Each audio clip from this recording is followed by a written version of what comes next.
Remove ചെയ്തു. ഒരു 1 hour ഒരു മണിക്കൂർ മുമ്പാണ് വെന്റിലേറ്റർ റിമൂവ് ചെയ്തത്. അജിനെ സംബന്ധിച്ചിടത്തോളം കുറച്ചുകൂടെ ഒരു സങ്കീർണമായ സർജറി ആയിരുന്നു. ഒരു രണ്ടാമത്തെ ഓപ്പറേഷൻ എന്നുള്ളതിൽ അദ്ദേഹത്തിന് ഈ കവാസാക്കി ഡിസീസ് എന്ന രക്തധമനികൾക്ക്, ഹൃദയത്തിൻ്റെ രക്തധമനികൾക്കുള്ള ഒരു അസുഖമായിട്ട് 2012 ബൈപ്പാസ് സർജറി ചെയ്തിരുന്നു. അതിനുശേഷം ആൻജിയോപ്ലാസ്റ്റി ചെയ്തിരുന്നു. അതിനോട് ഒരു കാലക്രമേണ അദ്ദേഹത്തിൻ്റെ ഹാർട്ടിൻ്റെ പമ്പിംഗ് കപ്പാസിറ്റി വളരെയധികം കുറഞ്ഞു പോവുകയും അത് ഇസ്കിമിക് കാർഡിയോമയോപ്പതി, അതാണ് ഈ ട്രാൻസ്പ്ലാന്റേഷനിലെ ഒരു റിക്വയർമെൻ്റ് ആയിട്ട് വന്നത്. അങ്ങനെ പിന്നെ നമ്മൾ ട്രാൻസ്പ്ലാന്റേഷൻ സർജറിയിലോട്ട് പോകുമ്പോൾ അതൊരു റീഡു സർജറി, രണ്ടാമത് ചെയ്യുന്ന സർജറി എന്ന് പറയുമ്പോഴത്തേക്കും റീഡു സർജറി, അത് സർജിക്കലി ഒരു ടെക്നിക്കലി ഒരു ഭയങ്കര ചലഞ്ചിങ് ആയിട്ടുള്ള ഡിഫിക്കൽട്ടായിട്ടുള്ള ഒരു പ്രൊസീജിയറാണ്. അതുകൊണ്ട് തന്നെ സർജറിയുടെ സമയവും വളരെ കൂടുതലായിരുന്നു. നമുക്ക് ട്രാൻസ്പോർട്ടേഷൻ ടൈമും കുറച്ച് കൂടുതലായിരുന്നു. അപ്പം ഇസ്കിമിക് ടൈം എന്ന് പറഞ്ഞാൽ നമ്മൾ നേരത്തെ പറഞ്ഞത് ഇപ്പോൾ ആവണിയെ സംബന്ധിച്ചിടത്തോളം 2 മണിക്കൂർ 40 മിനിറ്റ് ആയിരുന്നു. പക്ഷേ അജിൻ്റെ സർജറിക്ക് അത് ഓൾമോസ്റ്റ് 4 hours, 4 മണിക്കൂർ എടുത്തു. 3 hours 55 minutes ആയിരുന്നു. അതിൻ്റെ റിലേറ്റഡ് ആയിട്ട് നമ്മൾ കുറച്ചുകൂടെ ഒരു കെയർഫുൾ ആയിട്ട് ഒരു വെന്റിലേറ്റർ സപ്പോർട്ട് കുറച്ചുകൂടെ പ്രൊലോങ്ഡ് ആയിട്ട് കൊടുത്തു. ഒരു 1 hour മുമ്പാണ്, 1 മണിക്കൂർ മുമ്പാണ് വെന്റിലേറ്റർ സപ്പോർട്ട് മാറ്റിയത്. അപ്പോൾ ആള് സംസാരിക്കുന്നു. അദ്ദേഹത്തിൻ്റെ അച്ഛനോട് ഞങ്ങൾ ഐസിയുവിൽ കയറ്റി കാണിച്ചു, സംസാരിക്കുക എല്ലാം ചെയ്തു. കവാസാക്കി ഹാർട്ടിൻ്റെ രക്തധമനികളിലെയാണ് ഇത് അഫക്റ്റ് ചെയ്തിരുന്നത്. അപ്പോൾ നമ്മൾ ആ ഹൃദയം, അത് റെസിപ്പിയൻ ഹൃദയം നമ്മൾ മാറ്റി ഇപ്പോൾ പുതിയ ഹൃദയമാണ് വന്നിരിക്കുന്നത്. അതുകൊണ്ട് ഇനി അങ്ങനത്തെ ഒരു ഇഷ്യൂ വരുന്നില്ല അതിനകത്ത്.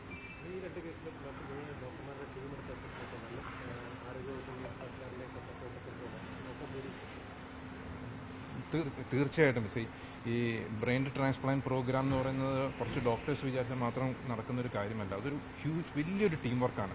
ഡോണർ ഹോസ്പിറ്റൽ, റെസിപ്പിയൻ ഹോസ്പിറ്റൽ, അതുപോലെ ഗവൺമെൻറ് ലെവലിൽ നടക്കുന്ന ഗവൺമെൻറ് CMൻ്റെ ഓഫീസിൽ നിന്ന് നടക്കുന്ന സപ്പോർട്ട്, മിനിസ്റ്റർ P. രാജീവിൻ്റെ സപ്പോർട്ട്, അതുപോലെ പോലീസ് ഫോഴ്സിൻ്റെ സപ്പോർട്ട്. കാരണം ഈ ട്രാൻസ്പോർട്ടേഷൻ ഇതിനകത്തൊരു വലിയൊരു ചലഞ്ചാണ്. ട്രിവാൻഡ്രത്ത് നിന്ന് തിരുവനന്തപുരത്ത് നിന്ന് ഇങ്ങോട്ടുള്ള ഒരു ഓർഗൻ ട്രാൻസ്പോർട്ടേഷൻ ഈ ഒരു സമയത്തിനുള്ളിൽ എത്രയും പെട്ടെന്ന് എത്തുക. ബൈ റോഡ് നമുക്ക് ഒരിക്കലും ഈ ഒരു 4 മണിക്കൂറിനുള്ളിൽ നമുക്കൊരു ഇസ്കിമിക് ടൈം നമുക്ക് അച്ചീവ് ചെയ്യാൻ സാധിക്കില്ല. അപ്പോൾ നമുക്ക് എയർ ലിഫ്റ്റിംഗ് ആണ് അതിനകത്തൊരു ഓപ്ഷനുള്ളൂ. അപ്പോൾ അങ്ങനെയുള്ള സമയത്ത് നമ്മൾ ഗവൺമെൻറ് ഒരു സ്ട്രോങ് സപ്പോർട്ടും അതുപോലെ വെൽ കോർഡിനേറ്റഡ് ആയിട്ട് പോലീസ് ഫോഴ്സിൻ്റെയും ഈ 2 ഹോസ്പിറ്റലുകളുടെയും ടീം മെമ്പേഴ്സിൻ്റെയും പിന്നെ ഇതൊരു നല്ലൊരു ടീം വർക്ക്, വളരെ കോർഡിനേറ്റഡ് ആയിട്ടുള്ള ഒരു ടീം വർക്കാണ് ബ്രെയിൻ ട്രാൻസ്പ്ലാന്റ് പ്രോഗ്രാമിൻ്റെ സക്സസിനെ ഡിസൈഡ് ചെയ്യുന്ന ഒരു കാര്യം. ഇപ്പോൾ നമ്മുടെ ഇവിടുത്തെ ഹോസ്പിറ്റലിലെ ഒരു കണക്ക് പ്രകാരം ഇനി എത്ര പേര് വെയിറ്റിംഗിലുണ്ട്? നമുക്കിനി ഒരു 3 പേഷ്യൻസ് ഇതിനകത്ത് വലിയൊരു ട്രാൻസ്പ്ലാന്റ് ലിസ്റ്റ്, വെയിറ്റിംഗ് ലിസ്റ്റ് ഉണ്ടായിരുന്നു. പക്ഷേ ഈ കഴിഞ്ഞ 2 വർഷം നമ്മുടെ ഡൊണേഷൻസ് 10-ൽ താഴെ പോയിരുന്നു. അങ്ങനെ വന്നപ്പോഴത്തേക്കും ഇവരുടെ ഈ വെയിറ്റിംഗ് പീരീഡിൽ പലപ്പോഴും ഇവരുടെ ആരോഗ്യനില മോശമാവും. അപ്പം നമ്മൾ മോശമാകുമ്പോഴത്തേക്കും വെയിറ്റ് ചെയ്യാൻ പറ്റാത്ത സിറ്റുവേഷൻ ആകുമ്പോഴത്തേക്കും ഇവർ മറ്റുള്ള സംസ്ഥാനം, ഇപ്പോൾ തമിഴ്നാടാണ് ഏറ്റവും കൂടുതൽ ഡൊണേഷൻസ് ഉള്ള സ്ഥലം. അപ്പോൾ കൂടുതൽ ഡൊണേഷൻസ് ഉള്ളതും അവർക്ക് ഹാർട്ട് കിട്ടാൻ ലഭ്യത സാധ്യതയുള്ളതായിട്ടുള്ള സ്ഥലങ്ങളിലോട്ട് നമ്മൾ അവരെ റെഫർ ചെയ്ത് വിടുകയാണ് പലപ്പോഴും ചെയ്തത്. ചിലർ വളരെ സിക്കായിട്ട് പെർസെൻറ്റേജ് നമ്മൾ എയർ ലിഫ്റ്റ് ചെയ്ത് നമ്മൾ 2-3 പേരെ വിട്ടിട്ടുണ്ട്. പെട്ടെന്ന് എമർജൻസി ബേസിൽ നമ്മൾ വേണ്ട ഇനീഷ്യൽ ട്രീറ്റ്മെൻ്റ് എല്ലാം കൊടുത്ത് IAPP എന്നുള്ള എക്യുപ്മെൻറ്റ് സപ്പോർട്ട് കൊടുത്തിട്ട് തന്നെ എയർ ലിഫ്റ്റ് ചെയ്ത് പോയ ഇതുണ്ട്. അപ്പോൾ ഇപ്പം നമുക്കൊരു റീസണബിൾ സ്റ്റേബിൾ ആയിട്ട് 2 പേഷ്യൻസ് പിന്നെ ഇനി വെയിറ്റിംഗ് ആയിട്ടുള്ളൂ. 30 സർജറി. പല രോഗികളും വെയിറ്റിംഗ് ലിസ്റ്റിൽ മരണപ്പെടുന്ന സാഹചര്യം ഉണ്ടായിട്ടുണ്ട്. കഴിഞ്ഞ ദിവസം മലപ്പുറത്തുനിന്ന് ഒരു രോഗിയെ ട്രാൻസ്പ്ലാന്റേഷന് വേണ്ടിയിട്ട് റെഫർ ചെയ്തിട്ടുണ്ടായിരുന്നു. പെരിപ്പാട്ടം കാർഡിയോമയോപ്പതി എന്ന അസുഖം, 24-25 വയസ്സ് മാത്രമേ ഉള്ളൂ. 2022-23 തൊട്ട് ട്രാൻസ്പ്ലാന്റേഷന് വേണ്ടി പറഞ്ഞിരിക്കുന്നു. പക്ഷേ പല കാരണങ്ങളാൽ ചെയ്യാൻ പറ്റിയില്ല. ആ രോഗി മരണപ്പെടുന്നൊരവസ്ഥ ഉണ്ടായി. സോ വെയിറ്റിംഗ് ലിസ്റ്റിൽ മരണപ്പെടുന്നു.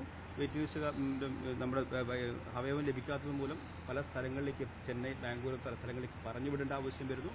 അവിടെ ചിലവ് വളരെ കൂടുതലാണ്. ഇതെല്ലാം ഈ പ്രശ്നം ഈ നമ്മുടെ പ്രോഗ്രാമിന് വളരെയധികം പ്രശ്നമുണ്ടാക്കും. നിങ്ങൾ ഹോസ്പിറ്റൽസ് തമ്മിലുള്ള ഒരു കമ്മ്യൂണിക്കേഷൻ എത്രത്തോളം നടക്കുന്നുണ്ട്? കാരണം ലിറ്റിൽ പവറിലൊക്കെ ഇങ്ങനെ ഒരു ഡോണർ ഉണ്ടെന്ന് പെട്ടെന്ന് അറിയാൻ സാധിച്ചു. വളരെ സുതാര്യമായിട്ട് ഗവൺമെൻറ് ഒരു ഹോസ്പിറ്റലോ വേറൊരു ഹോസ്പിറ്റലോ മാത്രം ഇൻവോൾവ് ആയിട്ടുള്ള കാര്യമില്ല. ഇത് ഗവൺമെൻറ് നേതൃത്വം നൽകുന്ന പ്രോഗ്രാമാണ്. അതിന് നേതൃത്വം നൽകുന്നത് KSOT-ആണ്, Kerala state organ and tissue transplant organisations. ഒരു ബ്രെയിൻ ഡെത്ത് ഉണ്ടാകുകയും അത് ബ്രെയിൻ ഡെത്ത് ഉണ്ടായിക്കഴിഞ്ഞാൽ അത് ആ ഹോസ്പിറ്റൽ സ്വാഭാവികമായിട്ടും KSOT-ആണ് അറിയിക്കേണ്ടത്. KSOT-ആണ് ബാക്കി കാര്യങ്ങളൊക്കെ തീരുമാനമെടുക്കേണ്ടത്. മനസ്സിലായില്ലേ?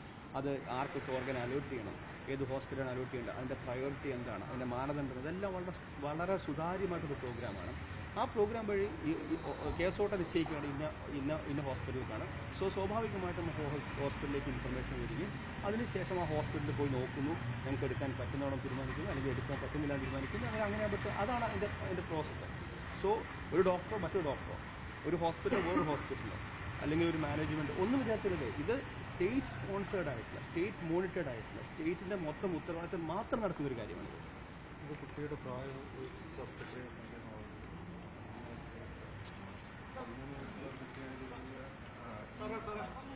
ആവണിയെ സംബന്ധിച്ചിടത്തോളം ആവണിയുടെ ശ്രദ്ധയ്ക്ക് ഒരു കഴിഞ്ഞ ഇത് ഡയഗ്നോസ് ചെയ്തത് ആവണിക്ക് ഒരു ഡയലേറ്റഡ് കാർഡിയോമയോപ്പതി എന്നുള്ളൊരു കണ്ടീഷനാണ്. അതിൻ്റെ കൂടെ വൈറ്റൽ വാൽവിന് ഒരു സിവിയർ ലീക്കും ഉണ്ടായിരുന്നു. അപ്പോൾ ആവണി ഒരു കഴിഞ്ഞ എസ്പെഷ്യലി ലാസ്റ്റ് ഒരു 1.5 വർഷമായിട്ട് വളരെ സിക്കായിക്കൊണ്ടിരിക്കുന്ന ഒരു സിറ്റുവേഷനായിരുന്നു.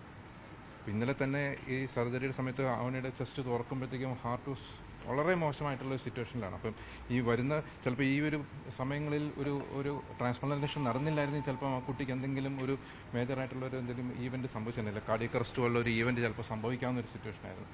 നമ്മൾ വിചാരിക്കുന്നത് ഇതൊരു റൈറ്റ് ടൈമിലാണ് അവർക്കൊരു ഓർഗൻ അവൈലബിലിറ്റി ഉണ്ടായത്. ഇല്ലെങ്കിൽ ഞങ്ങൾ മറ്റുള്ള സ്റ്റേറ്റുകളിലോട്ട് പോകാനായിട്ട് അവരോട് പറഞ്ഞിരുന്നു. അവർക്ക് സാമ്പത്തികമായിട്ടുള്ള ബുദ്ധിമുട്ടുകൾ ഉണ്ടായിരുന്നുകൊണ്ടായിരിക്കാം ചിലപ്പോൾ അവർ മറ്റുള്ള ബാക്കിയുള്ള സംസ്ഥാനങ്ങളിലോട്ട് പോകായിരുന്നു.